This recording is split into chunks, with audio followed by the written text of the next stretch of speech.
Kung ang maaasahang repolyo ang sasagot sa ulam mo, ito kaya ay magustuhan mo at kainin ng pamilya mo? Welcome na welcome po kayo din sa Chef Ron Vilaro Cooking Channel mga kaibigan. Panibagong araw, panibagong ulam. Hello po dun sa mga bagong nating sumusubaybay. Iprito po natin ating repolyo. O yan na muna. Kalahating tasa ng harina, konting asin, konting paminta. Maglagay po tayo ng curry powder, isang kutsarang curry powder. Itodo na natin to. Lagyan po natin ng isang itlog. Kung meron po kayong garlic powder, maglagay po kayo. Haluin po natin yan. Parang kulang, maglagay pa po tayo ng isang itlog. Diretso po ang halo. Maglagay po tayo ng 2 kutsarang tubig at haluin po natin ng haluin hanggang magkasama-sama ang ating mga ricado. Yun lang.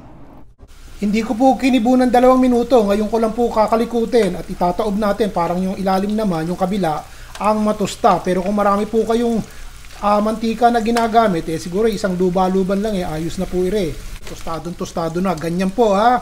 Huwag nyong lulutuin ng kulang sa oras at hindi magiging matusta, labsak po ang daratnan ng inyong repolyo, hindi maganda. Tignan nyo, ganire. Sunod ko na po ito at lulutuin din natin ng ganoon. Hindi ko na po ipakikita sa inyo at bibilisan ko na, sayado lang po ng oras. Kung ipakikita ko ganun din naman ang aking ginawa. Basta hahanguin ko po ito pagkatapos matusta ng 4 hanggang 5 minuto. O hayaan po tumulo yung mantika at hindi natin kinakailangan yung natirang mantika din sa repolyo. O ito po yung konting mantika na lamang, 2 kutsara. Marami pong bawang. Mga 10 bawang at kakaunti lang naman ng ricado ni Rhea. Ating sarsa. Marami pong sibuyas. Isang malaking sibuyas po. O igisa natin yan. Kapag mabango na isusunod natin yung ricado. Okay, mabango na po itong ating sibuyas bawang. Tostado na. Lalagay ko na po itong ating manok. Nakita niyo naman, ang manok po ay walang buto at walang balat. Hinimay ko ng sandali, parang pang sopas ba? Ganun. Maayos din po ito kung maglalagay kayo ng hipon siguro. O kaya hipon laang. Pero ang manok naman mura-mura ng konti, kaya manok na lang po ang aking pinili na isaw din sa ating ulam at repolyo lang naman ang katapat ni Rie. Ito po yung 2 kutsarang toyo. Hindi ko po alam kung ilalagay ko lahat. Siguro isang kutsara lamang. Lubayan nyo na at huwag nyo na pong kalikutin sandali. Kung gusto nyo pong maglagay ng katitik na asukal, bahala po kayo. Naglagay ako ha. Para may konting sipa, maglagay po tayo ng ilang patak ng hot sauce. Kung gusto nyo lamang ha.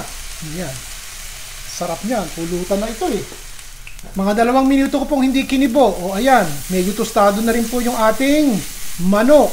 Saka ako na lang po siya kinalikot ng ganiriya. Nawala na rin po yung mantika. Papatayin ko na yung apoy at isasama ko po ating repolyo. Huwag nyo kakalimutan yung sibuyas na mura. Pag ihahain nyo na po, maglagay po kayo ng konting mayonnaise din Tsaka nyo po ilagay itong ating repolyo at manok. Katapos po ihaluin nyo na. Para mas creamy ang dating. Yun po kung gusto nyo lang umarte at maging creamy ang inyong ulam. O kaya na may pulutan. O kaya na may pangnegosyo. Naku po.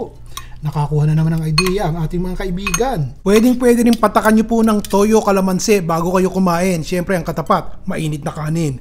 Huwag kakalimutan. O nagustuhan nyo po ba?